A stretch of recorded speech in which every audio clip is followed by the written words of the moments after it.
Oh, awake. I mean, wake up. Wake up. Oh, wow.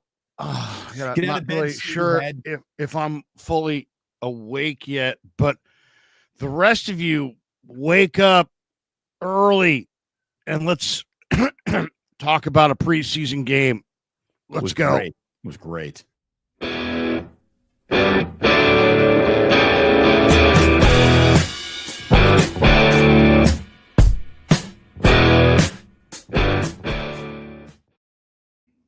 Good morning here on a special Sunday wake up after the 49ers play. Larry and I go live. Dems the rules. And even though we're a little late today, it's great to have you all here for the live stream. Thank you very much. Like and subscribe to both YouTube channels. We are going to be covering the 49ers for you all season long. And the preseason first look didn't exactly go according to plan. That's for sure. It's good to see everyone. We are going to make sure nobody overreacts today. Larry, let's not panic too much, but let's be totally honest. In the vacuum of a football game, that was not a good football game for the San Francisco 49ers. There are some things that happened, regardless of when in the season it happens, who's out there playing, you just don't want to see happen. You don't want to give up 30 unanswered. You don't want to turn the ball over 4 times. You don't want to get progressively worse in a game as a game goes along, even though you're bringing in backups and guys who aren't even going to be on the roster. You're playing against guys who won't even be on the Denver Broncos roster. And, a few flashes, some things positive to talk about, but that was just not a great night of football. And I doubt Kyle Shanahan is waking up too bright-eyed or bushy-tailed just like you this morning, Larry. He can't be thrilled with what he saw last night. Well, it's one of those things where it's never, there's a bunch of plays in the game. There's some good, there's some bad. To me, there's really 3 things. You can get, you can get hurt, you can discover players, and you can get a little offensive cohesion going. They didn't play, a lot of their guys. Let's talk about this for a second. To me, right. Shanahan said in the post game, he had 19 different guys that they didn't play, that they would have played. None of the seven guys that he intentionally sat. So Denver played Bo Nix. Denver played their ones. It was Denver's ones, Nick Bonito against the Niners twos for the most part. There was no Trent, there was no Kittle, there was no Bosa, and I don't blame them. I don't blame the Niners for not playing their guys. They've had a lot of injuries. There's really 3 things that you can get. You can get offensive cohesion, you can get guys hurt, and you can discover guys. So why get more guys hurt? So I think overall, and I think the injury, now who knows today, always, anytime there's a football game, you cross your fingers 24 hours later.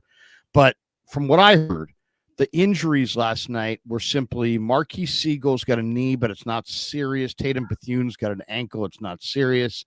Amir Abdullah's got a rib injury. So they didn't have a bunch of crushing injuries that I can tell from the game. So that's one. I do think we saw some really good things for some young players, Corey Kiner, Valdez, Jacob Robinson and others. But yeah, I would say there were a handful of, it's one thing to just look bad, but it's not just it's who looks bad doing what, and what other options do you have at the position? Like it doesn't bother me. There's a lot of people that were walking around. In fact, my youngest son just said to me in the hallway before I walked in, he's like, "Man, Carter Bradley and Tanner Mordecai played like shit." And I'm like, you know what? You're right. Tanner Mordecai looked bad, except for the one run he had, and Carter Bradley's got a good arm, but he looked even worse. He was awful. He was objectively awful. But I'm not going to get mad about that, because these are guys that by the time they're playing, your season has ended long ago. Right. So I don't care that Carter Bradley throws a flat ball and doesn't see linebackers. I don't care that Tanner Mordecai is not progressing at the rate that I would like him to progress at. Those things don't freaking matter. What does freaking matter is that Spencer Burford is your backup offensive tackle, and Nick Bonito owned him. And guess what? I was at all the practices, and I've been there all summer, and I'm just going to say it. He's too slow to play offensive tackle. He doesn't have offensive tackle feet. In the 80s and 90s, Damon, you remember the tackles, House Ballard and some of those guys. Those guys were massive. They were huge. Now the big-bodied guys, the Mekhi Bectons, the guys who were 350, 360, 370, they're playing guard.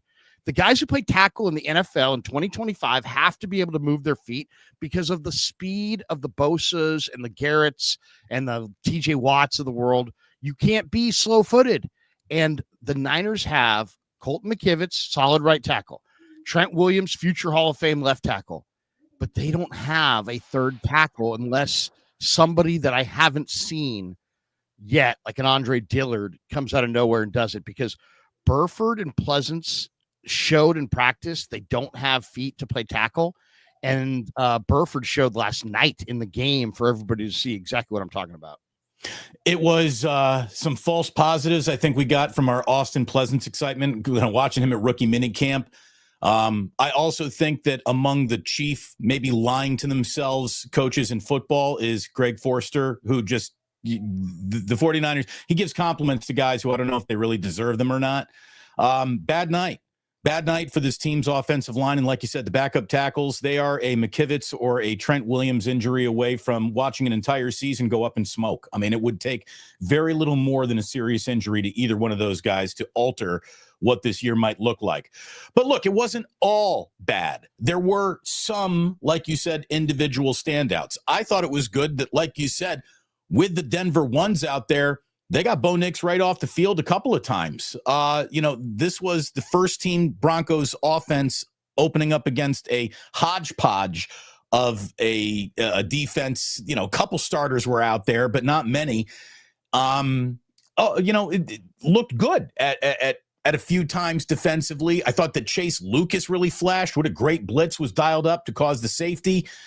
I liked the Watkins 50-yarder from Mack. I thought it was a good ball. I thought he did a great job tracking it in the air. Nice catch, 50 yards. Good. And by the way, Mac Jones, that was a dime. It was perfect. That was absolute beautiful perfect pass. Yeah. You mentioned Chase Lucas.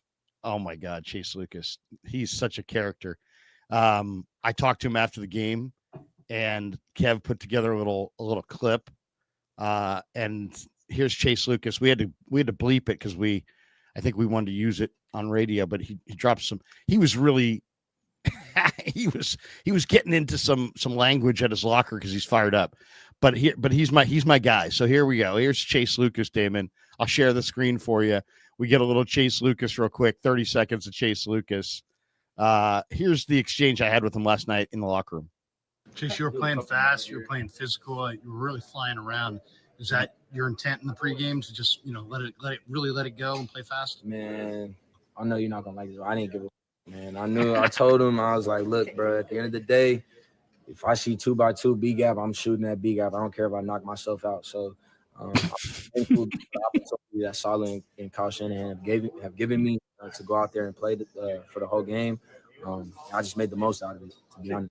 He looks over at the PR guy. He's like, I know you're not going to like this. And then he drops an F-bomb. I like a guy who's like, man, I don't care if I knock myself out playing here tonight. That's good.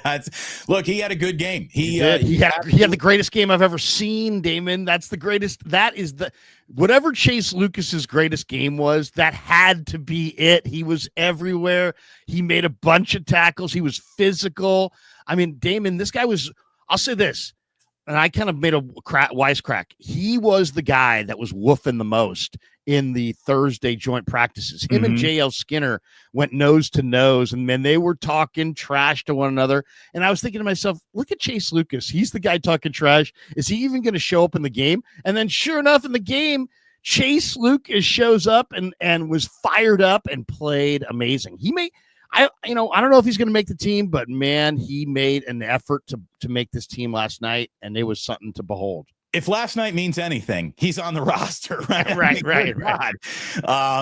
Unfortunately, it might not, but yeah, I know what you're saying. We've seen good preseason performances get unrostered in our past, and it is probably going to happen again.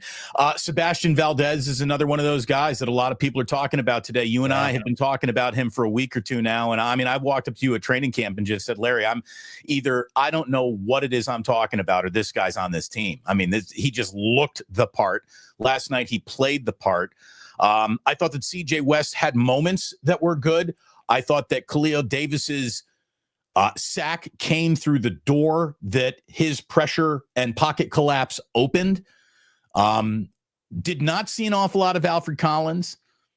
Again, the guys who had good games, there's not a lot of names to stack on top. Junior Bergen had a nice return. If he's going to make this team, nice returns are the road he's got to be traveling down in every single one of these preseason games. But boy, Kyle and company got a lot to work on before next Saturday against the Raiders in Las Vegas. That's for sure. They can't be happy with what they saw last night. I mean, 30 unanswered with some real, this qualifies for the Benny Hill theme moments from backup quarterbacks. And look, Gus Bradley's kid is here because Gus Bradley's a coach. I mean, I don't care what Carter Bradley's arm is. That dude is. If Gus drove his son home last night, he probably made him sit in the back seat. You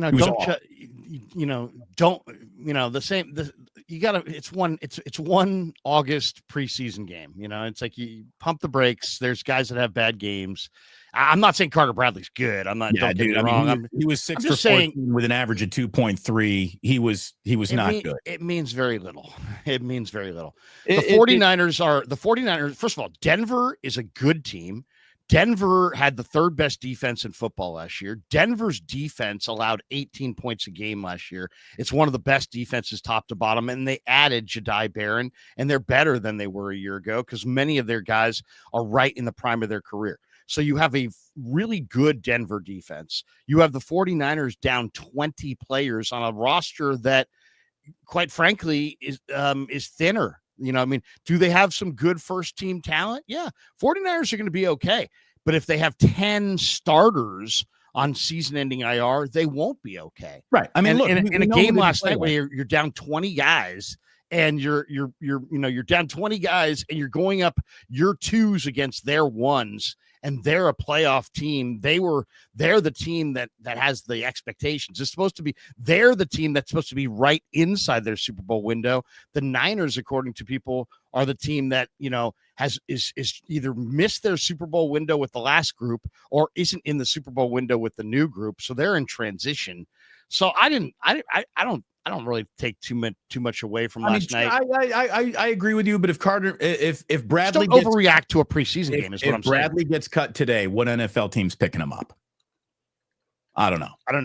And it doesn't fucking matter because we're talking about a third and fourth string quarterback. Your first string quarterback is really good.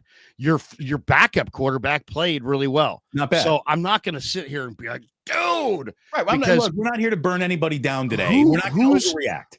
What did you think? I mean, to be honest, in this game, if you really want to say, like, if we're gonna look at yesterday and be like, yesterday means everything, then Bo Nix sucks and Jarrett Stidham should start because Bo Nix was 6 of 11 for 31 yards. Didn't look all that good. Wasn't great. But Jarrett Stidham came in. And he came in against now, not even the Niners backups. You're talking about the Niners injuries. Then the backups were playing. So now the backups, and he did whatever he wanted. He was 14 of 15 for 136 yards and 2 touchdowns. The surprising thing was that the Niners had a couple sacks. The Niners had very little pressure up front. And people are like, oh, Alfred Collins. Alfred Collins is a gigantic defensive tackle who is, based. He was drafted based on his run defense. He's not a pass rusher. So if you expect him to rush a passer, he's not going to rush the passer. And then he plays with too high of a pad level. Yeah. He wasn't my favorite pick. I mean, I got to be honest. I liked other guys a lot more. I liked CJ West a lot more, and I have this summer. But Alfred Collins is getting better, and Alfred Collins eventually, is going to be fine. He's going to be a good run defender, clog up blockers, absorb offensive linemen, allow other guys to make plays. But he is that guy who's kind of his job is to absorb offensive linemen. So his job is to let other people make the tackles. He needs to be double teamed. If he's double teamed, he's doing his job in some way. He's not going to have stats. My point is, if you're one of these stats guys, you're not going to like Collins. He's not going. He's Javon Kinlaw. He's got very little sack potential. He's going to sack the quarterback twice a year, 3 times a year. He's not a sack guy. He's got to be a powerful run defender. And even so, even as a run defender, he plays with too high pad level. He loses power. He's really young. He needs coaching. He needs tutelage. They drafted him with a long-term upside potential, but it's just like I saw so many people killing him yesterday. It's like, yeah, he's a defensive tackle who's not a good pass rusher, who's right now his pad level's too high. But the reason he went in the second round is the reason that 7-footers go in the first round in the NBA draft, because they're 7-footers. They're rare human beings. Long-term upside potential. You sounded like Jay Billis right there. Normally we hear that during the NBA draft. Yeah. Upside potential.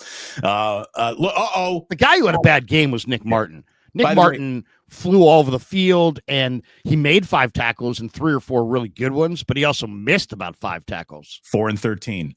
Tribe, calm down. We're not quite there yet. I thought, here's the thing. I will sort of agree with you on Nick Martin. He flashed for right reasons and he flashed for wrong reasons, but at least he was around the ball. Like, at least he's putting his helmet into the play. I'll give him that much. He is in the frame. So, okay, first ever professional game for a guy a lot of people think was overdrafted. Got kind of what I expected out of him. Again, we didn't even see the real 49ers last night, but even when you're deep into backups and playing a team that's got better expectations, you never want to give up 30 unanswered. You never want to turn the ball over 4 times. You never want to have, as the night goes along, the game just continues to get away from you and you can't get it back. I mean, the Niners had a good drive, a good blitz, a good punt return, a good pass. And we're out of us, like kind of right there. It was a night of about 4 or 5 plays for the 49ers. And that's what it was Thursday. I mean, that's what it was on Thursday. Thursday was, Denver would have 4 or 5 good plays. The Niners would have a good play. Then Broncos would have 3 or 4 more good plays. The Niners would have a good play. And that's it right now. That's where the 49ers are at. I mean, they are a talented team, but their best talents, their franchise talents, are all in the twilight of their prime or past their prime. So in a camp setting, you have to baby those guys and they don't play.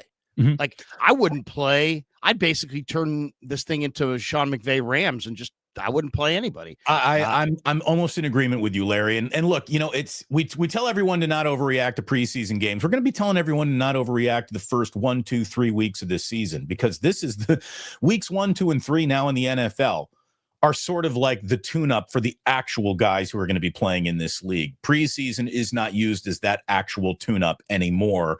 It's just used for back a roster construction, and that might be the right way to go about it. I'm not even criticizing that. Getting to week 1 as healthy as possible is as important as getting to the playoffs as healthy as possible. Health is not an option in this league, and it's going to be stripped from you. If it's stripped from the 49ers at the position of offensive tackle, there is no thread that is easier or more identifiable to pull. Like, pull this thread, the entire sweater starts coming apart. A serious injury to Trent Williams, a serious injury to Colton McKivitz, and it doesn't matter who's having a good year. Brock Purdy, blah, blah, blah, CJ West, blah, blah, blah. If one of those guys goes down, the 49ers are going to be, they're shallow. They're shallow. I know we all wanted them to be deeper. They were shallow. They did not prioritize improving their offensive line. They tried to do it around the margins, and they are, we all hope, marginally better. But that's really all I think we can expect out of this. Our early excitement and reads on Austin Pleasance, not so good. I'll give you this, Larry. I'm not ready to say he's Emmitt Smith, but Corey Kiner was pretty good last night. I liked what I saw out of him. 10 carries, 45 yards. Amir Abdullah might have done something, but then he fumbled at the end of the game, so I just kind of put a line through his name. Patrick Taylor Jr., bad. Didn't have a lot of room to run, so it's hard to say it was him or not. I don't know, but just kind of an unimpressive overall night in a preseason debut for almost everyone involved out there last night with the 49ers. There's a lot that Kyle can work on this week for sure. Welcome, everyone. It is great to have you. We false started this morning, but we're here on a Sunday. We're going to do Wake Up every day after the 49ers play, today being no different. Like and subscribe to both channels. And Larry, I don't think we've thanked our sponsors yet either. Let me thank Ike for sponsoring us here over on Damon Bruce. Plus, our friends at the Dubliner West Portal are always doing a phenomenal job helping 49ers drink their pain away through preseason games. Hopefully you were there last night. Hopefully you think on getting a sandwich from Ike's today. It is National Sandwich Month after all. Of course, the Krueger Show always brought to you by our biggest sponsor, Pig and a Pickle. Thank you, Pig and a Pickle. Thank you, Damon and Mary, for sponsoring the Krueger Show. Check them out. They're in Emeryville. They're in Corte Madera. They're open 7 days a week from 11 a.m. till 8 p.m. They have great food. So they work at it. You know, anybody who owns a restaurant knows it's a tireless deal, and they work day and night. But Damon is a phenomenal cook. They put out amazing barbecue, and check it out. Check it out. I have lots of people who do and send me pictures and reviews. So thanks to them. Also, thanks to Sharp Corners Sports Cards and Collectibles down in Pacific Grove, California. My good friend Anthony Catania has been with me for a while. 831-521-5264. And then Claw Daddy Arcades is our sponsor as well. And they're a great Claw Daddy's a great follow on Instagram at Claw_Daddy_Arcades for locations near you. Brand new locations opening in Capitola and Visalia Mall later on this year. Claw Daddy Arcades is a great guy as well. And I don't know if you guys have caught any of my locker room stuff or any of my podium stuff or any of my interviews, but Claw Daddy said he didn't think I was sounding quite as good as I could, that I should invest in some wireless mics. And he said, you know what, here it is. Here's all the wireless technology you need. And foot that bill. So thank you, Claw Daddy. Claw Daddy turned into awesome Tech sponsor. Daddy. Tech Daddy. Yeah. Sound Daddy. Yeah. Claw Daddy, Tech Daddy, Krueger Show Daddy, but he's fantastic and we appreciate him.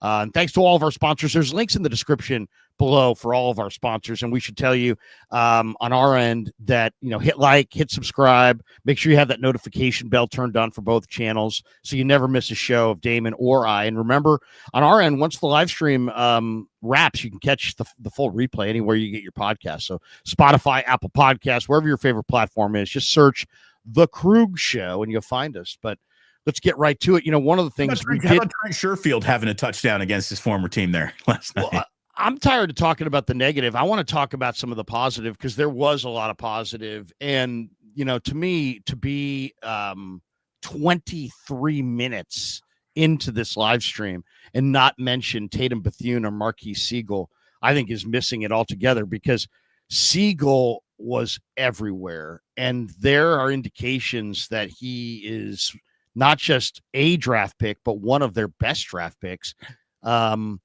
I think the long-term plan is Malik Mustafa at strong safety and Marquis Sigle at free safety.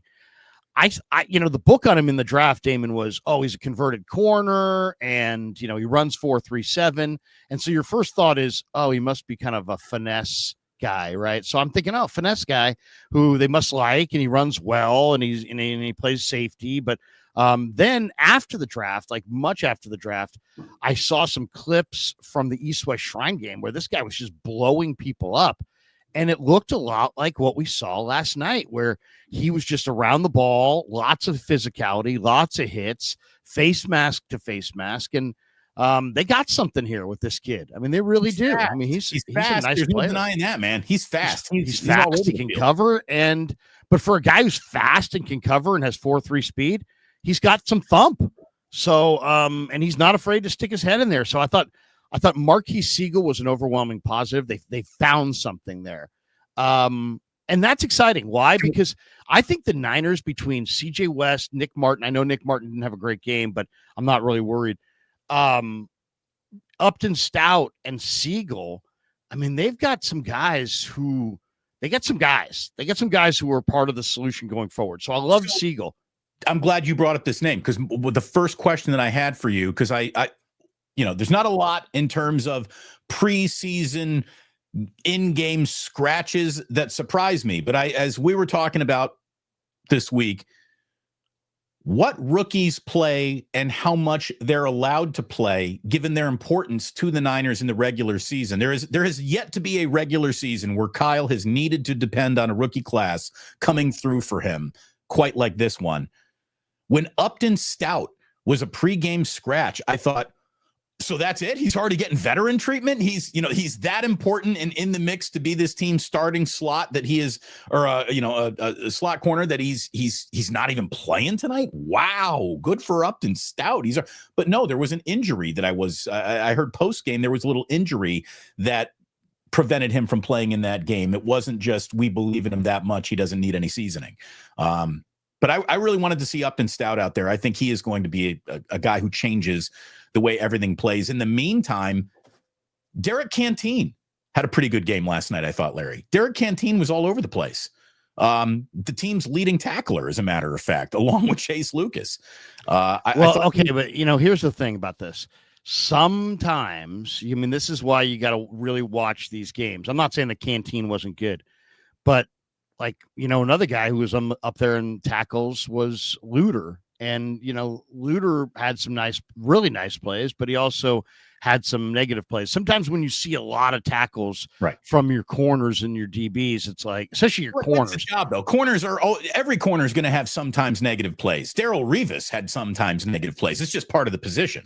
But I'm just saying, sometimes the best games that a corner has, the box score looks like, 3 tackles, 1 solo, as opposed to you could have 11 tackles and have kind of a bad game because they're picking on you left and right and you're being forced to make tackles, or they don't think you're a very good defender and they're running at you. They're coming at you. And so the tackles thing, it can be a little deceptive for corners. I'll just say this, there were an awful lot of Niner DBs among the leading tacklers, but several of them showed up. I'd rather see you show up around the ball than not. That's just the bottom line. But if you're getting picked on or if you're making tackles way downfield, that's not necessarily good. Either way, game ball for Chase Lucas last night. I thought he played the best of any single guy who dressed for the 49ers. I really did. I thought he was very, very good. If he does not make this roster, why are we even playing preseason games? He was good. There you go again. You love this. You love the overreaction. It's an overreaction to say that if he doesn't make the team, it's a position. Like what's going on? It's a position they're thin at. I think, it's one game. This guy's a lifelong special teamer. He doesn't have a lot of plays from scrimmage. I agree. It was a nice game for Chase Lucas. I won't go any further than that. I don't think he's a lock to make the roster. Even in a thin roster, I think he'll struggle to make the roster, but he helped his chances. There's no question about that. He helped his chances. I thought Junior Bergen roster helped his chances too. Junior Bergen, they really want to be on the roster. So I think Junior Bergen, he's got a major advantage. All I'll say about the Junior Bergen return is I was watching on the binoculars and it was a beautiful setup. Now, I don't know if that was Boyer or if that was the coverage unit or what, but I looked up and I'm like, everybody's on the left side of the field. If this guy can make one stutter step and free himself, he's got the whole left side. But maybe that is some of the genius in being a really good return guy, is seeing the lane develop very quickly and naturally, because the lane was there and he took it, right? It wasn't like he weaved his way through a bunch of bodies. It was a major lane on the outside, but he identified it and attacked it. So I haven't seen enough of Junior Bergen to say that's all Junior Bergen, you know what I mean? Or if that was fortunate, but we'll find out. It was a really nice return, though, and it's the kind of return that Niner fans are not used to seeing. We don't see them very often under Kyle Shanahan. We really haven't. It's been a pulling teeth to get good effort on punt return since the guy got here. So not bad. Not bad at all. I was happy with that. Happy with what I saw there. All right. Spread more sunshine around. But I mean, that's. I mean, I know what you're saying. I know what you're saying. He looked good. He definitely looked good. He had a great game. It was one of his greatest games. Nothing, Chase Lucas is getting up this morning going, "Woo, I'm something." And Junior Bergen, I should feel good. Now, look, I used to joke about this with the Butcher Boy all the freaking time. We call it a good day out of nowhere. We would call it the Kentwan Balmer day. Kentwan Balmer was among the greatest preseason running backs the 49ers have ever had. And then he was just instantly forgotten about. Who? Kentwan Balmer, gone. So, Chase Lucas might be the defensive Kentwan Balmer of this team. I get it. But man, it's just early. It's just early. It's early. We got to, and also Lucas is interesting because he really is thought to be just a special teamer who can't play from scrimmage. He's never really had much opportunity from scrimmage. He's also seemed to be a little light and not like the most physical guy, but man, he brought it. I mean, he really brought it last night. And this is what happens because half dozen of these guys, this is Super Bowl Sunday, man. It's Super Bowl Sunday for Chase Lucas's of the world because a cutdown's looming and the decisions on that cutdown will probably get made in the next 10 days and the players know it. So they're going to fly around and make plays. But I thought the guy who had the best day was Tatum Bethune. Bethune is an interesting guy from the standpoint of, he was a great player at Florida State. I mean, he had a ton of tackles, but he's 5'11", 230, and he ran a step slow. But then, he had just the regular college body. But like somebody talked to him and told him exactly what he needed to do, right? And told him, hey, it's not about your instincts. It's not about learning the defense. You just got to get faster because you're too slow. You're a step slow right now. Well, I don't know who told him that. I haven't talked to him about it yet. I will as soon as the locker room opens and we get a chance to, because I'd love to know who hatched the idea of, really reproportioning his body, because that's what he did. He really aggressively changed his body. He's lost some bad weight. He's dropped his body fat. He's added some muscle. He's picked up a step.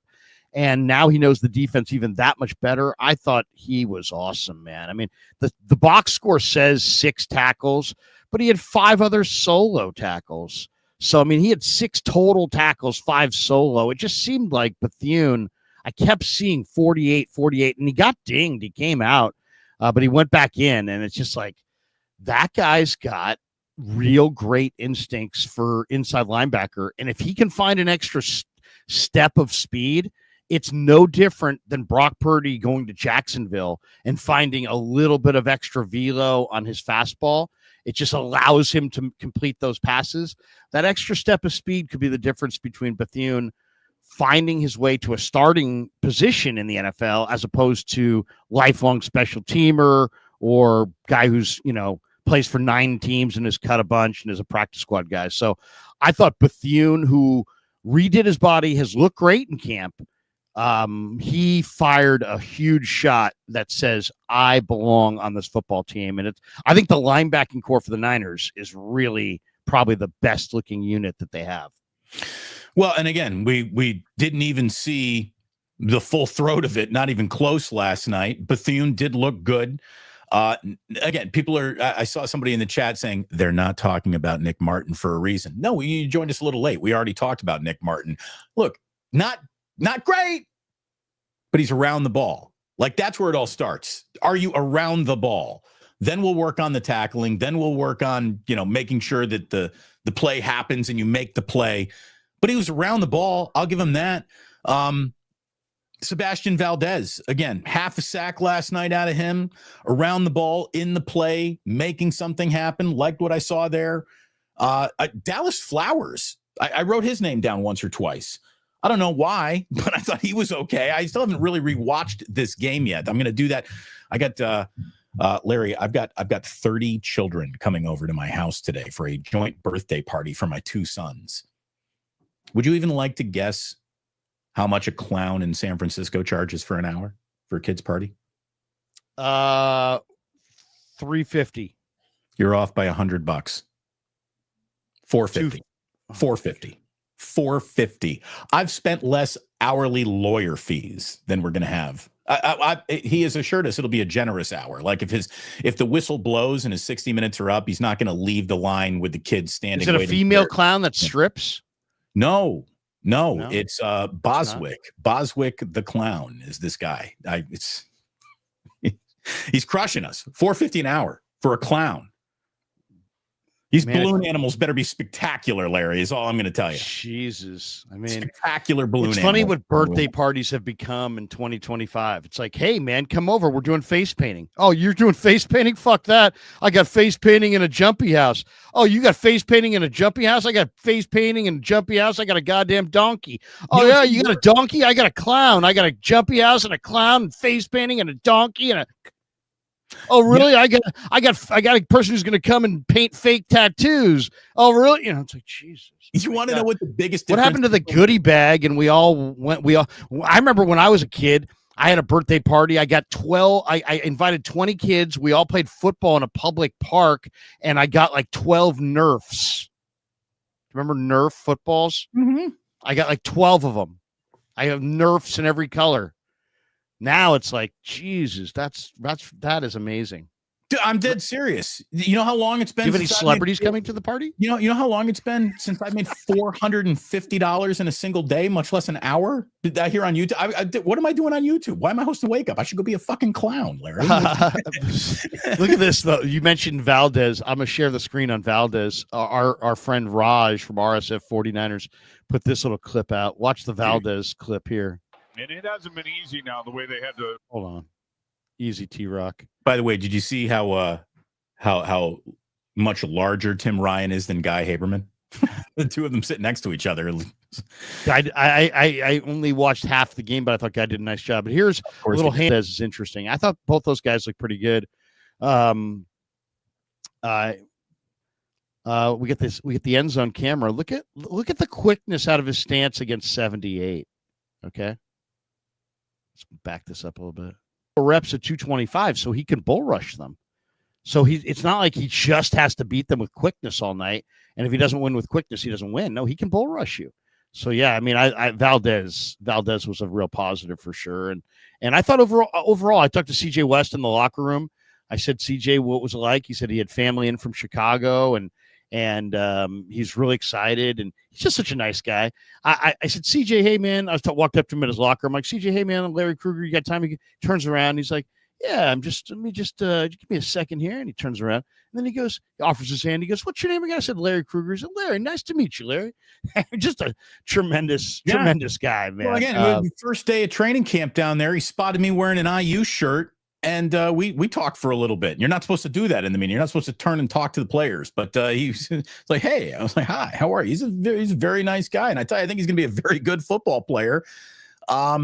He's going to be a very good football player. Here's 20 seconds with him, just so you get a vibe for it.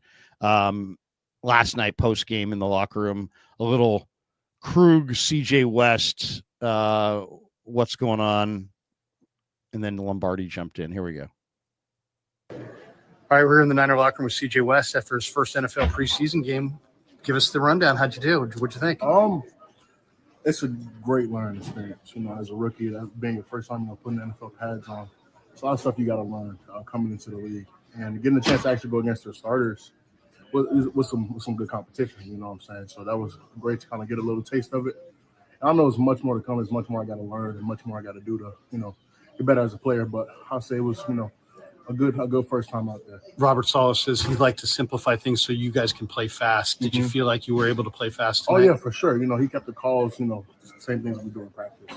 And just allowing us to play fast, allowing us to be free and go. So, with his defensive scheme, that's what allows the defensive line to do. So I want to, take full advantage of that. So you split a double team early against the run successfully. Is it different than college, or is there a higher level of, intricacy from the linemen at this Yeah, level? for sure. At this level, the offensive linemen are smarter, they're faster, they know different ways to cheat the game just a little bit to kind of give themselves an advantage. But regarding that, it's just me playing my technique and just playing as hard as I possibly can, and knowing that as a rookie you're going to get humbled. And I'm like, it was very humbling today, kind of going against the starting line, another team, because a lot of stuff you have to learn, a lot of stuff you have to do still to become better. There you go, a little bit of CJ. What a delightful guy, man. That end locker is one of the best lockers to have. You get more spin. You're not in between two lockers. The end locker, it's a good locker to have. It was George Odom's locker last year. If he had been there last year, he would have been a next door neighbor to a Deebo Samuel. So that isn't necessarily always good because you got a bunch of people hanging at your locker. But yeah, no, you're right. The corners is where you want to be. You want to be in the corners and not necessarily in the middle of the room. But I thought that was a really interesting soundbite from the standpoint of, the NFL trench game is a lot of hand fighting. It's a lot of veteran stuff. It's a lot of built up, knowledge. And the Niners are going to be leaning on some rookies, and rookies have a learning experience. I thought they played pretty well overall, but there's a lot to learn, and there's a lot, and they were going up against Denver's ones. Denver's ones are pretty good. So, I think actually, if you ask Shanahan, it didn't look very good last night. And the joint practice on Thursday didn't look that great either. But I think that the Niners offense got exactly what the Niners offense needed. And that was, they like yesterday, a lot of times, Damon, they're very vanilla. They weren't vanilla. They blitzed last night. They had a couple wrinkles. They threw a bunch of things at the Niner offense in practice. I'm not making excuses for the Niner offense. Denver's defense was better, but that's what Vance Joseph gave. That's Vance Joseph's gift to Kyle Shanahan is we're not just going to come out here and go through the motions. We're going to come out here and throw wrinkles and really test you. And then we're going to get in the game and we're going to play our ones. And if you're going to play your twos, then good luck to your twos against our ones. We're going to give you a little baptism by fire. And that's what it felt like a little bit last night. And it felt a little bit like that on Thursday. So it's humbling. It sends the right message to the young Niners, which is get back to fucking work, because you got a lot of work to do if you want to have a good year this year. So what's Robert Saleh's message? What do you think, Rob? We talked about what Kyle Shanahan might have thought of that. He probably isn't thrilled with the way his offense did or didn't play. Again, 7 points is all they scored last night. It's one of the lowest preseason totals there is. Everybody's out there playing ain't gonna make it, and the Niners ain't gonna make it underperformed more than just about anybody. What do you think? The offense only produced a touch. They had 9 points, 2 from a safety. They had the one Mac Jones drive that looked good where he completed the 50-yard pass to Watkins, and then Patrick Taylor went in for the touchdown run. The rest of the night was sloppy as hell. It was turnovers and turnovers really was their undoing. And also, Benito blew up Burford. To me, they're like if Carter Bradley doesn't look good, I don't care. But if Burford doesn't look good, he's your third tackle. You got a real problem. So I think there were some things that have to be, examined. I don't even know if Carter Bradley's going to make the team. And I personally don't think the 49ers are going to keep a third quarterback. I don't. I think what they said to you and said to me and said to everybody with their moves is that they're going with 2 quarterbacks, and the third guy is going to go through waivers at the cutdown. So if you want to have a guy who's going to clear waivers at the cutdown, that's not a great player. So that's kind of where they're at. By the way, Jillian just gave me one of these. You know who had the single best night on the 49ers roster last night? Curtis Rourke. He's like, dude, I don't even. That third quarterback spot's just gonna be waiting for me the minute I'm healthy, because this freaking Mordecai guy needs to go down to Spyglass to play some golf. He's not a professional quarterback, and if Connor Bradley's last name were Smith, he wouldn't even be on the fucking roster. So Curtis Rourke, another Indiana guy, hell of a game last night, just doing nothing. He looked. His situation looks really good. He somehow led led Indiana on a torn ACL to the college football playoff, which is an amazing accomplishment. And so, yeah, he gets a redshirt year. He's a big kid. I didn't realize how big he is. He's a big guy. Got to be at least 6'5", 6'6", and he's tough. We know that. So, I would say the other spot that 49ers have two real problem spots, in my opinion: offensive tackle, I agree, and defensive tackle. They just don't have a lot at defensive tackle, and how much can their young guys give them, and how much pass rush can their young guys give them? And, to me, it's like, it's all about their defensive line. They have to have a healthy defensive line, or they're not going to win that many games. By the way, I got to give it up to Always Drip right here, who's basically saying we've been trying to find a blue-collar D tackle ever since Buckner was let go. Could you imagine if they never had let DeForest Buckner go? How much easier the last few years might have been for this team in terms of there's a position we're constantly worried about. Oh, never mind. We're never worried about it now. Well, this might be a 49er problem that we could talk about at a longer point in the future. Some people respect the people in their family and their friends greatly. Some people don't respect people in their family or their friends, and they respect people that they don't know way more. And I'm starting to wonder if the 49ers are that team. It's like, so you're not going to respect DeForest Buckner enough to pay him. You're not going to respect DJ Jones enough to pay him, but you're going to go out of your way to give Javon Hargrave, $20 million because he was good for somebody else. It's like, yeah, they made their decisions at defensive tackle and defensive line, between their decision on Solomon Thomas, their decision on DeForest Buckner, and their decision on DJ Jones, might be the reason that they don't have a Super Bowl. Ouch. By the way, did you hear DJ Jones? I think he gave the quote to Mayoko, or maybe it was Lombard. I don't know who it was, but he's just like, yeah, man, CJ West, kind of impressed. They've been trying to find me ever since they said goodbye to me, is basically what he said. And he's right. It's true. The Niners would have beat Miami, or beat Kansas City in Miami, if DJ Jones had been there, because DJ Jones was totally dominant against the run. The Niners were dominant that year against the run, but they weren't in that game, and they lost that game. If they had been dominant in the run, against the run in that game, they would have won that game. I really believe that. I'll take Greenlaw. I go if on Greenlaw, if on DJ. I think Christian McCaffrey hadn't have fumbled on the opening drive, they might have won that game. God damn it. Okay. Let's hit these, because my wife just gave me the. There you go. Tommy Huxley, Burford and Bradley should work at McDonald's. Wow. Big Primo, is rookie readiness on par with previous years? Oh, I think these rookies are ready to roll for sure. Yeah. Let's wait till week 1 before we start talking about readiness. They're going to get their opportunity.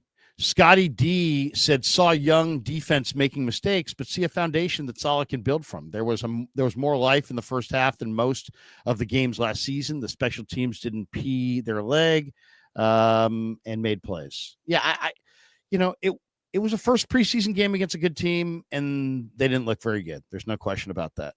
We got this one, Ernberg. Damon being a real negative Nancy. Sheesh. Hey, it was a bad game. It's a bad game. Look, and Ernberg Ernberg's fucking with you, because Ernberg's the most negative. Look, everything I'm pointed out is obviously under the guise of it doesn't count yet, but there are some things that you don't want to happen in any football scenario, whether it counts or not, no matter who's playing or not, no matter where you're playing or not. You never want to give up 30 and unanswered. You never want to turn the ball over 4 times. It's about winning. They didn't wind up winning, and there's and believe here's the thing. It's also about critiquing. It's about critiquing whether you win or lose. How do you look? Yeah, and it's about critiquing, but you also have to know what you're watching. As far as you're watching Denver, a really good defense with ones, against the 49ers with a really thin roster going against largely twos. And that's what you got. It's not. But I don't think most Niner fans have that, or either they don't.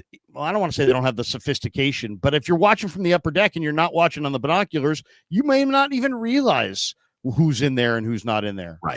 That's really it. You're right. You're watching two uniforms, and one uniform was a lot better than the other. But the why is why you come and watch Wake Up the following morning. Thank you for being here. Like and subscribe. It is not an exaggeration, Larry, to say that the entire preseason kicks off with one of the single best opponents the 49ers are going to play all year. The Denver Broncos are one of the best teams, maybe the best team on their schedule. Preseason, regular season, just who's on the schedule? Denver Broncos are a damn good football team, and they were the better football team last night. And Thursday. Fuji Simeon, how was the media food, Larry? I.e., with the new funds from selling parts of the team, the organization should serve House of Prime Rib every home game day for media. Well, I mean, chicken fingers you got, right? Chicken fingers. The food was not weak. Let's just say it's preseason for the food as well. Okay. It was bad nacho bar chicken fingers. I felt like there were some Jimmy Garoppolo hamburger buns there. You know what I mean?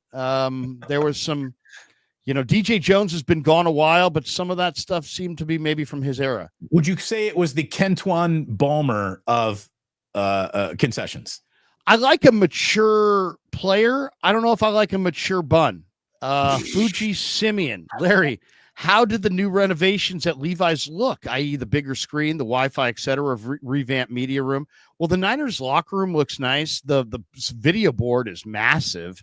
And yeah, they've dressed that place up quite a bit. Yeah, I mean, I don't really care at the end of the day. I mean, it looks fine. It was good. If the fans liked it, I'm all for it. I'm all for helping our fans.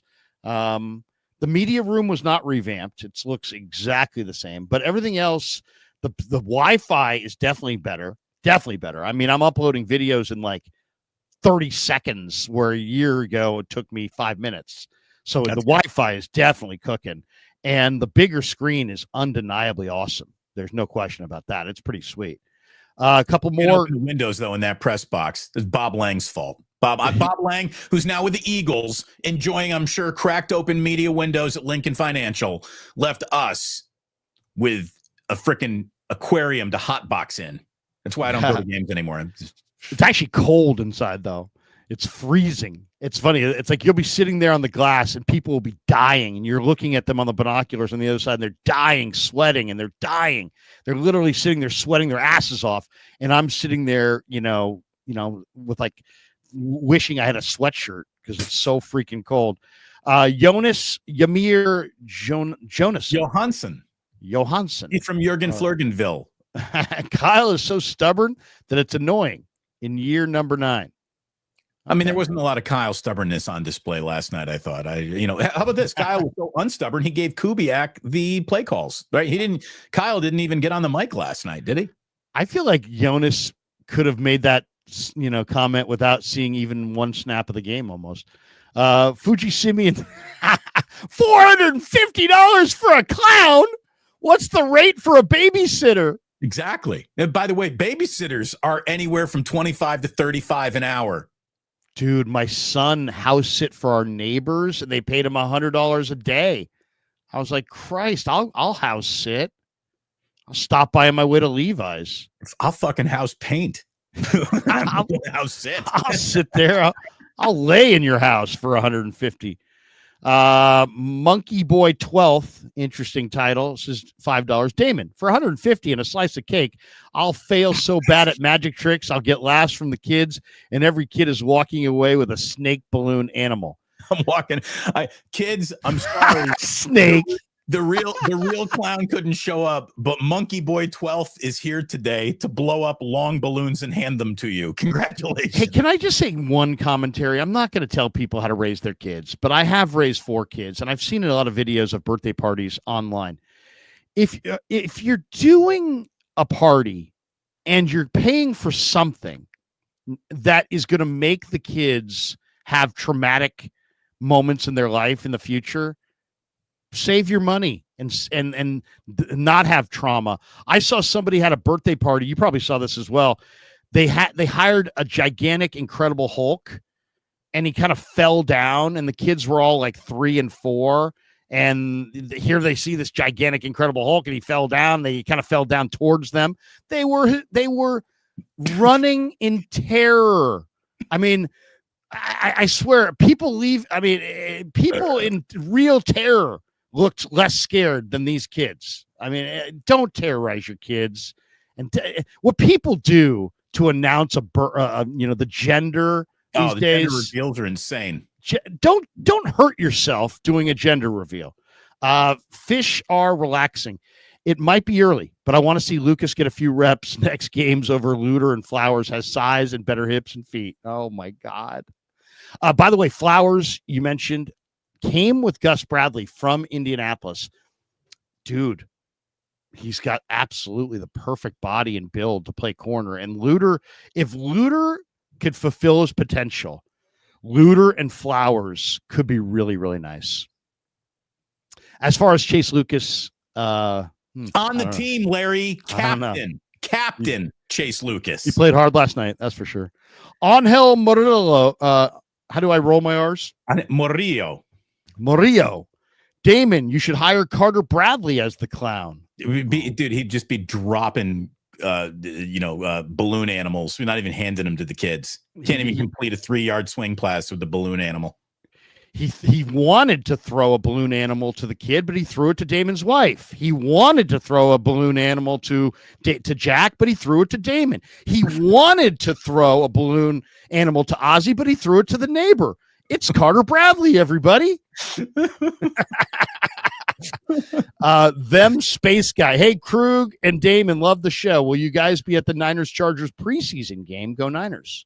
I definitely will be there for the preseason game. We will definitely be on the next morning.